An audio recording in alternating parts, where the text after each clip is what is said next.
ప్లేట్ని అటాచ్ చేశాను using weld joint. Okay, so ఇది వెల్డ్. ఓకే, దీనిలో నేను లెంత్ ఎస్ అనుకున్నాను, అలాగే దీని కూడా లెంత్ ఎస్, అంటే స్క్వేర్ టైప్ నేను చేసుకుంటాను. ఇక్కడ నుంచి ఇక్కడ వరకు ఉన్నదాన్ని థిక్నెస్ అంటాం అన్నమాట.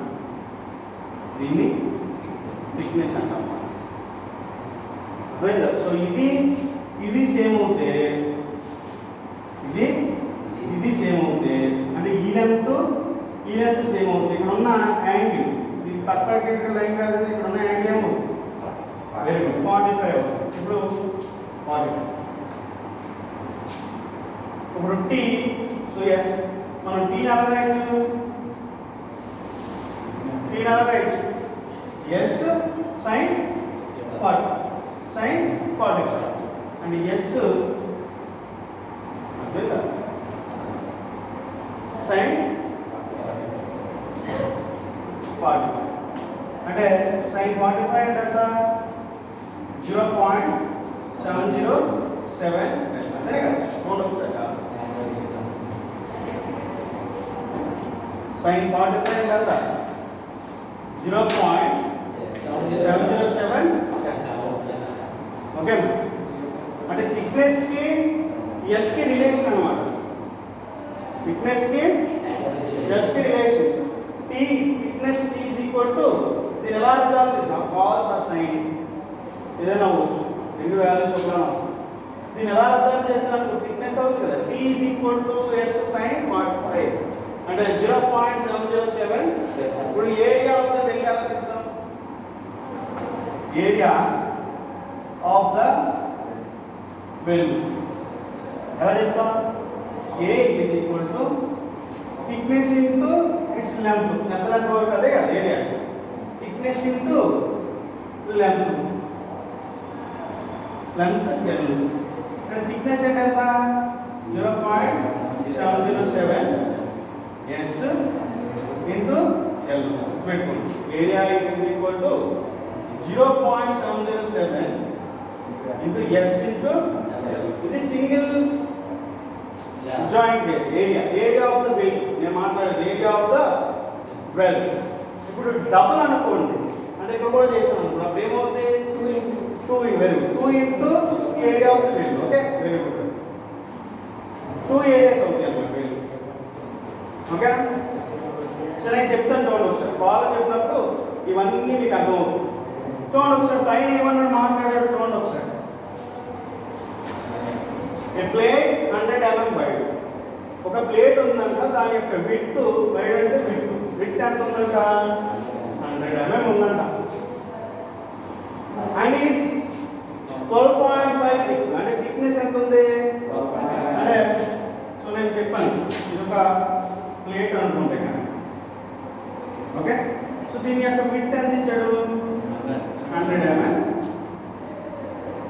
అలాగే దీని థిక్నెస్ అంటే అటువైపు ఉంటుంది, దానికి థిక్నెస్ 4.5 ఇచ్చాడు. ఓకే, ఏమన్నట్టు is to be welded to another plate. అంటే ఒక ప్లేట్ని ఇంకొక ప్లేట్ అటాచ్ చేశాడు. సో దీన్ని నేను ఏదైతే వెల్డ్ చేశాడో దాని యొక్క విడ్త్ ఇచ్చాడు, అంటే దీని యొక్క విడ్త్ ఎంత ఇచ్చాడు? 100 mm. చూడండి ఒకసారి. A plate 100 mm wide, okay, and 12.5 mm thick. thick is to be welded to another plate. అంటే ఫస్ట్ ప్లేట్ సెకండ్ ప్లేట్. అంటే ఇప్పుడు ఏ ప్లేట్ యొక్క డైమెన్షన్ ఇచ్చాడు? Second plate first plate attach చేశాడు కాబట్టి నేను అంటే పెద్ద వేసాను, అందుకే చిన్నది వేసుకున్నాను. 100 mm థిక్ ఉన్న ప్లేట్ని ఇంకొక ప్లేట్కి అటాచ్ చేశాడు. ఓకే, ఈజ్ వెల్డెడ్ అంటే not repeated, not bolted, is welded to another plate by means of parallel fillet. Parallel fillet అంటే ఏం చెప్పాను? ప్యారలల్ ఫిల్లెట్ అంటే ఏం చెప్పాను? ఇక్కడ, ఓకే, ఇక్కడ అలాగే ఇక్కడ వెల్డ్ చేస్తే దాన్ని ప్యారలల్ ఫిల్లెట్ అన్నాను చెప్పాను. ప్యారలల్ ఫిల్లెట్ వెల్ ఆడు అన్నాడు, చాలా క్లియర్గా మాట్లాడాడు అనమాట. ఆ టైప్ ఏ టైప్ చేశాడు. Next the plates are subjected to a load of 50 kilonewtons. అంటే మీనింగ్ ఏంటి? ఆ ప్లేట్ మీద పడే లోడ్ ఎంత పడుతుంది అన్నాడు? 50 కిలోన్యూటన్స్ అంత లోడ్ వేస్తున్నాను సార్ అన్నాడు. అంటే దీని మీద ఎంత లోడ్ పడుతుందంట అంటే వెల్డ్ చేసిన తర్వాత ప్లేట్ ఎంత లోడ్ క్యారీ చేయాలి? 50 కిలోన్యూటన్స్ అంత లోడ్ క్యారీ చేయాలి వెల్డ్ అయిన తర్వాత. ఇది క్యారీ చేసిన అనుకోండి, అప్పుడు దీన్ని ట్రాన్స్ఫర్ చేసింది. ఇది ఆల్రెడీ ఫిక్స్ కాబట్టి మనకు ప్రాబ్లం లేదు. ఓకేనా? Next find the length of the weld. అదే sir length of the weld find out చేయమన్నాడు సార్ అంటాను. ఇప్పుడు ఇదే కదా లెంత్ ఆఫ్ ద వెల్డ్, ఇదే కదా లెంత్ ఆఫ్ ద వెల్డ్. చెప్పండి చాలా ఇది 50 కిలోన్యూటన్స్ అనుకునే దానికి నేను ఎంత లెంత్ వరకు వెల్డ్ చేయాల్సి అని అడుగుతున్నాను. అర్థం చెప్తున్నా? ఇప్పుడు ఇన్కేస్ వెల్డ్ తక్కువ ఇచ్చాను అనుకోండి, అంటే ఏదో కొంచెం ఇచ్చేసి వెల్డ్ చేసేసాను అనుకోండి నేను చెప్పింది. అప్పుడు 50 కిలోన్యూటన్స్ పడినప్పుడు బ్రేక్ అయిపోతా లేదు, ఈ ప్లేట్ నుంచి ఈ ప్లేట్ విడిపోతుంది. బ్రేక్ అవడం అంటే అదే. అందుకనే ఈ లోడ్ తట్టుకునేటట్టు నేను ఎంత వరకు ఈ ప్లేట్ పెట్టి వెల్డ్ చేయాలి సార్ అని అడుగుతున్నాడు. క్వశ్చన్ మార్క్ ఏంటి సార్ అంటారు. కావాలి మనకు అడిగాడు అప్లికేషన్ అది. నేను ఎంత వరకు పెట్టి ఈ ప్లేట్ని అటాచ్ చేయాలి sir by using parallel fillet మాత్రమే. ఇది ట్రాన్స్ఫర్ ఫిల్లెట్ కాదు, ఓన్లీ ప్యారలల్ ఫిల్లెట్ యూజ్ చేసి ఎంత వరకు నేను వెల్డ్ చేయాలి సార్ అని అడుగుతున్నాను అనుకుంటున్నాను. Next so that the maximum stresses does not exceed 56 megapascal. అంటే స్ట్రెసెస్ కూడా 56 megapascal అంత ఎక్సీడ్ అవ్వకూడదు. అంటే 50 కిలోన్యూటన్స్ పడినప్పుడు ఈ వెల్డ్లో లోడ్ పడుతుంది కదా, వెల్డింగ్ ఏదైతే చేస్తే ఈ వెల్డింగ్ మీద లోడ్ పడుతుంది. అదే కదా ట్రాన్స్ఫర్ ఎలిమెంట్. ఈ ఫస్ట్ ప్లేట్కి సెకండ్ ప్లేట్కి ఫోర్స్ ట్రాన్స్మిట్ చేసింది ఏంటి? ఈ వెల్డ్సే. ఈ వెల్డ్లో ఎంత ఎక్సీడ్ అవ్వకూడదు అన్నాడు? 56 మెగాపాస్కల్ అంటే 56 న్యూటన్ పర్ ఎంఎం స్క్వేర్ అంతా స్ట్రెస్సెస్ వరకు తట్టుకుంటుంది. అంతకన్నా ఎక్కువైతే తట్టుకోలేదు. అది కూడా చెప్తున్నాడు. Next consider the joint first under static loading. అంటే ఫస్ట్ది మీరు క్యాలిక్యులేట్ చేసేటప్పుడు ఫస్ట్ మీరు క్యాలిక్యులేట్ చేయాల్సింది, ఓకేనా? ఫస్ట్ జాయింట్ ఫస్ట్ అంటే స్టాటిక్ కండిషన్లో చేయమన్నాడు. అంటే దాని మీద ఎలాంటి ఒకేసారి పడుతున్నప్పుడు చేయమంటాడు అన్నాడు. స్టాటిక్ అంటే ఏంటి? ఒకసారి పడదు, ఇలాగే పడదు. దీన్నే స్టాటిక్ లోడింగ్ అంటే ఒకసారి పడతాను అనమాట. నెక్స్ట్ అండర్ ఫెటిగ్ లోడింగ్ అంటే ఒక సీక్వెన్స్ ఉంటుంది అన్నప్పుడు రైలు ట్రాక్ మీద ఒక ట్రైన్ వెళ్తూ ఉందనుకోండి, ఒక టైర్ తర్వాత ఒకే పాయింట్ తీసుకోండి ట్రాక్ మీద. ఒక టైర్ వెళ్ళిన తర్వాత ఇంకో టైర్ యాక్టివేట్ అవుతుంది, ఓకేనా? నెక్స్ట్ ఇంకొక టైర్ అంటే ఇంకొక వెయ్యి తర్వాత ఇంకొకటి. దీని ఏమంటారు? ఫెటిగ్ లోడింగ్ అనమాట. ఈ ఫెటిగ్ లోడ్ వల్ల కూడా బాడీ ఫెయిల్ అవుతుంది. సో నేను సైక్లిక్గా లోడ్ వేస్తున్నాను, అప్పుడు కూడా నాకు వెళ్ళి యొక్క లెంత్ చెప్పవా అంటున్నాను అనమాట. రెండు, ఒకటి స్టాటిక్ లైన్ ఇష్యూలో, ఇంకొకటి dynamic that is fatigue loading conditions. Okay, ఎలా ఫైండ్ అవుట్ చేయాలి చూడవచ్చు. నేను ఆల్రెడీ చిన్న హింట్ ఇచ్చాను ఆల్రెడీ, చూడవచ్చు. First given data width wide is equal to 100 mm. Okay, next thickness 12.5 mm is to be considered, is to be welded to another plate by means of parallel fillet welds. Okay, the plates are subjected to a load of అంటే load ఎంత load వరకు carry. నేను చెప్పాను చాలా load is చాలా important రా. ఈ load బట్టి లెంత్ వెల్డ్ చేయాలో అది కూడా చేంజ్ అయిపోతుంది అని చెప్పాను. అందుకే లోడ్ కూడా కన్సిడర్ చేయండి. Load is equal to that is P is equal to 50 into 10 to the power of 3 newtons. Okay, next consider the joint. First నేను స్టాటిక్ తీసుకున్నాను, స్టాటిక్ లోడింగ్.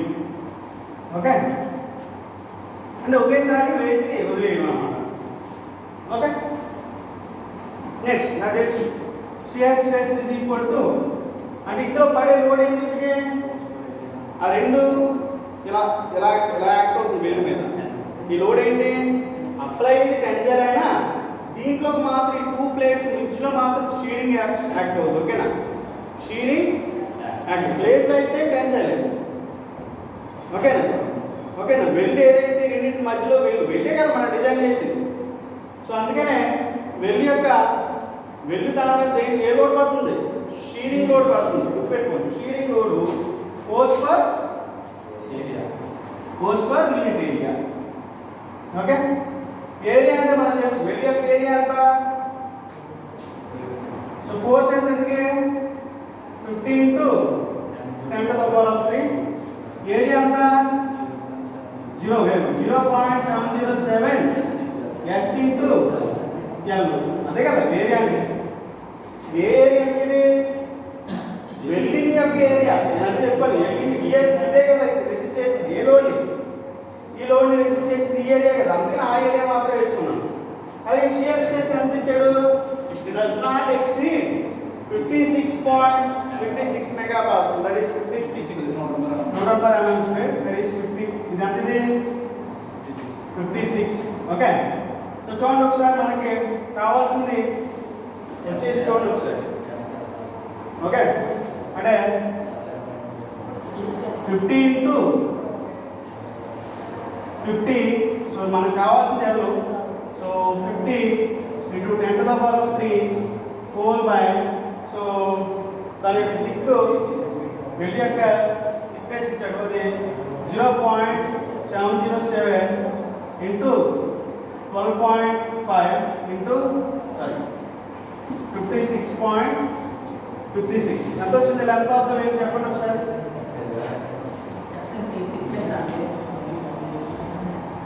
ఎంత ఇచ్చాడు చెప్పండి ఒకసారి.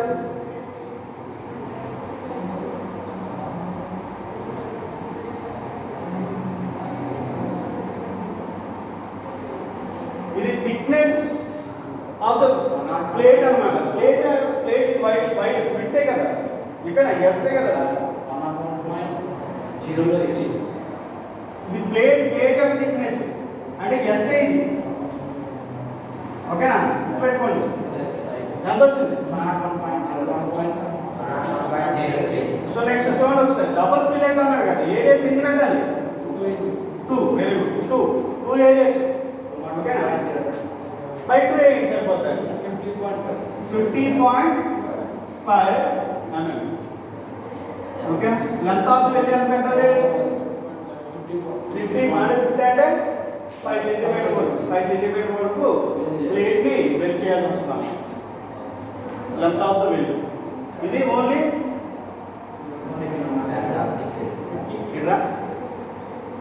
వచ్చిందా, ఇది ఓన్లీ స్టాండర్డ్ కండిషన్. ఓకేనా, యాజ్ ఇంజనీర్గా నువ్వే చెప్పాలి. ఏరోప్లేన్లో వెళ్ళిన తర్వాత ఒక ప్లేట్ మీద ఇంకొక ప్లేట్ పెట్టి వెల్డ్ చేస్తూ ఉంటారు, ఎలా పడతారో చేయకూడదు, మీరే చెప్పాలి యాజ్ ఇంజనీర్గా. నువ్వు కంపల్సరీ ఎంత లోడ్ పెట్టాలనాలే, పడే లోడ్ని బట్టి ఏరోడైనమిక్స్ ఫోర్సెస్ పడతా ఉంటాయి. ఏరోడైనమిక్ ఫోర్సెస్ అంటే ఎయిర్ వచ్చిన మీద, ఈ నార్మల్ ఎర్త్ మీద అయితే తక్కువ ప్రెషర్ ఉంటుంది ఎయిర్. అదే వెళ్తున్నప్పుడు చాలా ఎక్కువ 100 km/h ఆర్ 200 km/hతో వెళ్తుంది ఏరోప్లేన్. అంత వేగంతో వెళ్ళేటప్పుడు ఎయిర్ చాలా ఎక్కువ, ఎయిర్ ప్రెషర్ ఎక్కువ ఉంటుంది అక్కడ. ఆ ఎయిర్కి తగ్గట్టు వెల్డ్ జాయింట్ తట్టుకునేటట్టు ఉండాలి. అంటే మనం ఏం చేస్తాం, పడే లోన్ క్యాన్సిల్ చేసి వెల్డ్ యొక్క థిక్నెస్ ఎంత పెట్టాలో మనం చెప్పాలి అది నేను. ఓకేనా, అర్థమైందా. నేనంటే ఎగ్జాక్ట్గా మనం క్యాల్కులేట్ చేసింది అంటే మనం చెప్పింది ఏం చెప్పాము ఇక్కడ, వెల్డ్ యొక్క థిక్నెస్ ఎంత పెట్టాలా అని అడిగితే మనం ఏం చెప్పాం, 50.5 mm పెట్టండి, 50 kN పడుతున్నప్పుడు లోడు అని చెప్పాం. ఇంకోటి ఫెటిగ్ కండిషన్. ఓకేనా, ఫెటిగ్ అంటే ఏం చెప్పాను, సైక్లిక్ లోడింగ్ అన్నమాట. సైక్లిక్ లోడింగ్లో మనకి షీరింగ్ ఎఫెక్ట్ ఎంత ఉంటుందంటే, మనకి ఎంత ఇచ్చాడు, 56 megapascal ఇచ్చాడు. బై దీనికి ఫ్యాక్టర్ ఆఫ్ సేఫ్టీ 2.5 యాడ్ అవుతుంది అన్నమాట. ఫ్యాక్టర్ ఆఫ్ సేఫ్టీ అంటే ఫెటిగ్లో అంత షియర్ స్ట్రెంత్ తట్టుకోలేదు. 56.56 యాడ్ అయింది అనుకోండి, బ్రేక్ అయిపోద్ది అంత స్ట్రెస్ వచ్చినట్టు. ఫెటిగ్లో మాత్రం మాట్లాడు. ఫెటిగ్ అంటే ఏంటి, సైక్లిక్ లోడింగ్ అనమాట. ఇలా సైక్లిక్ లోడింగ్ కూడా ఫెయిల్ అవుతుంది. తీసుకోండి, ఒక ఐరన్ పీస్ని తీసుకోండి కోసం మీరు ఇలా ఇలా లోడ్ అప్లై చేసాం. ఈ లోడ్ ఏంటిది? ఫెటిక్ లోడే. మీకు బ్రేక్ అవుతుందంటే రీజన్ ఏంటి? ఫెటిక్. సైక్లిక్ లోడింగ్ ఇలా ఇలా అది కూడా ఫెయిల్ అవుతుంది.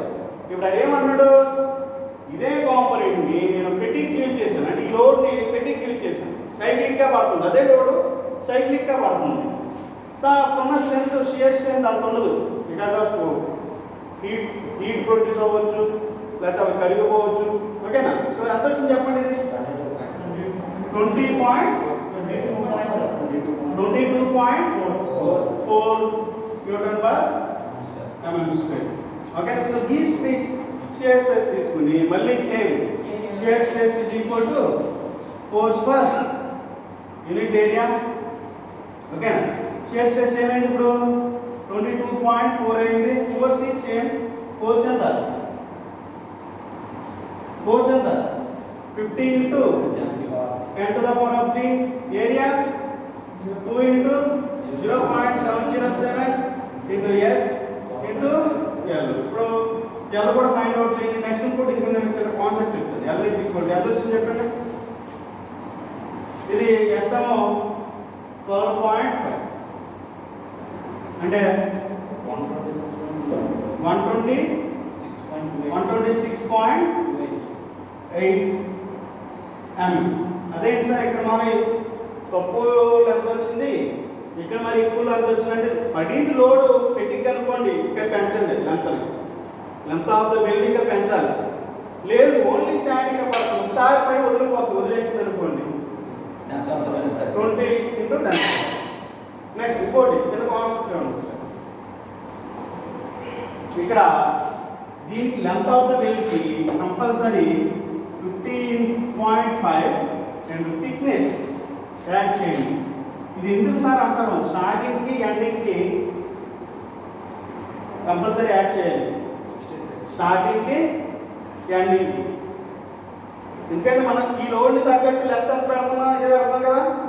సో స్టార్టింగ్కి ఎండింగ్కి ప్లేట్ యొక్క థిక్నెస్ ఎంత ఉందో అంత యాడ్ చేసుకోండి. ఎందుకంటే స్టార్టింగ్కి ఎండింగ్కి మనకి అంత కన్సిడర్ చేయదు, దానికి స్క్రాప్ అనేది చేస్తాం.